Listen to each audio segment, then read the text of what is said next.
बड़ी बात कह रहे हैं श्री चोखा मेला जी कि गन्ना गठीला होता है परंतु रसीला होता है।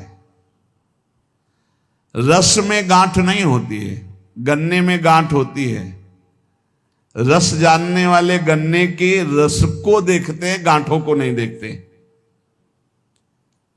इसलिए है प्राणी ऊपर के आकार में क्यों भूला है, अंदर देख रस सिंधु भगवान बैठे सबके हृदय में।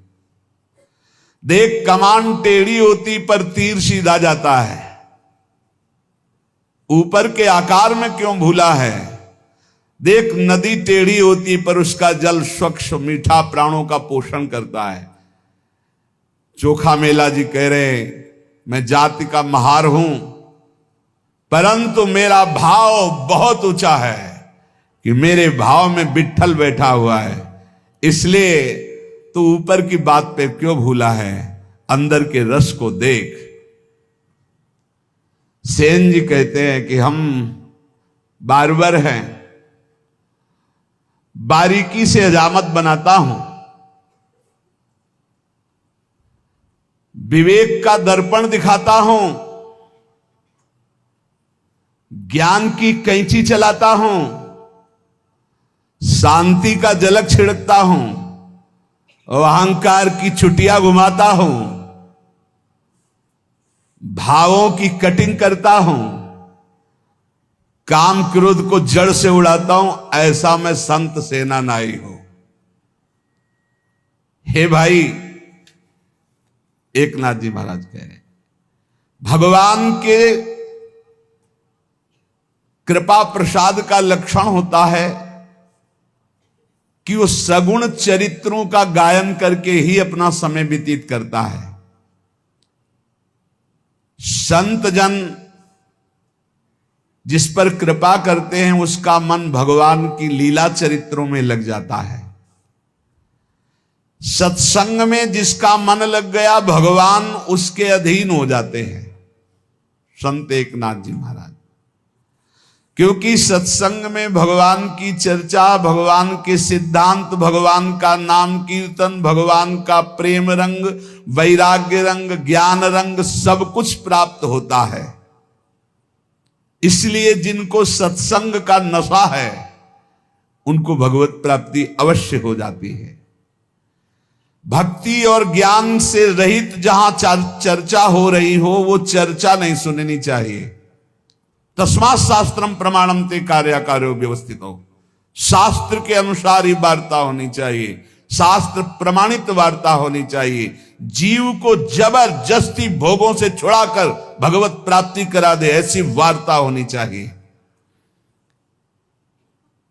वार्ता ऐसी होनी चाहिए जिसके भावों को प्रकट करने से वैराग्य जबरदस्ती जीव के हृदय में भगवान के नाम रूप लीला धाम की प्रीति पैदा कर दे, उसे कहते हैं सत्संग।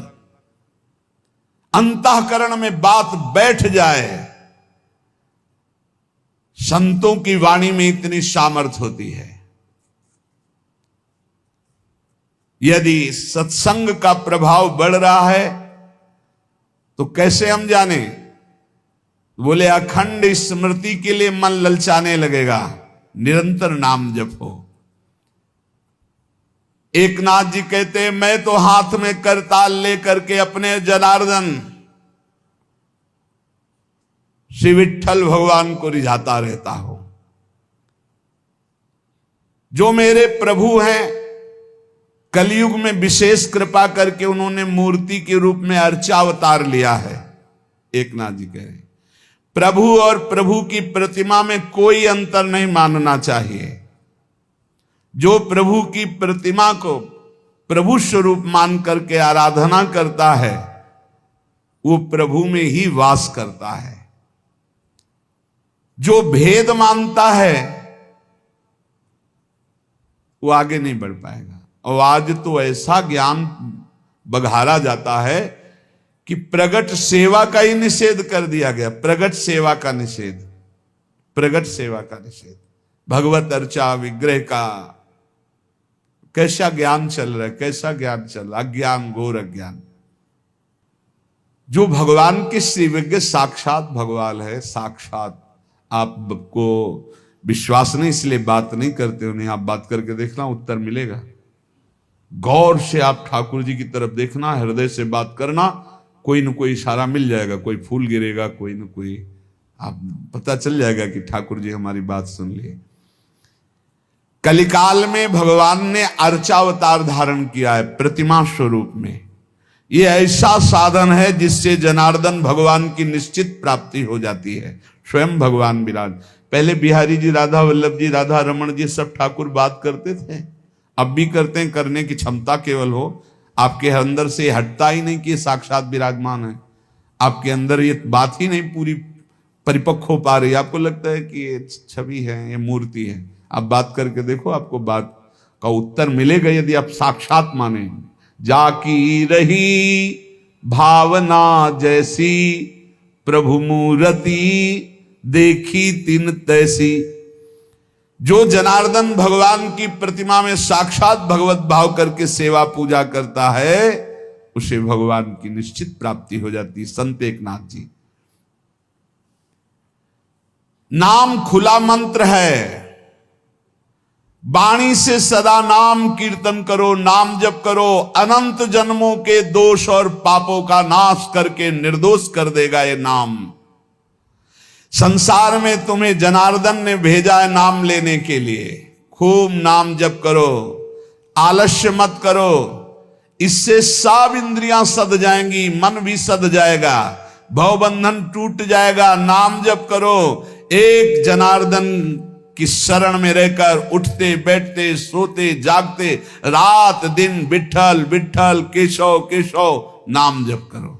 संत एकनाथ जी, जिसने एक बार श्री कृष्ण का दर्शन कर लिया, उसकी आंखों से श्री कृष्ण रूप कभी हटता ही नहीं।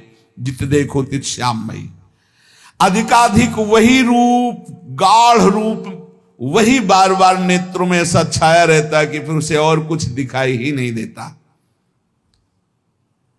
पर इस रूप के दर्शन के लिए पहले ये बाधा पहुंचाता है। स्त्री रूप, धनाकर्षण, प्रणाम, प्रतिष्ठा, मान, कीर्ति,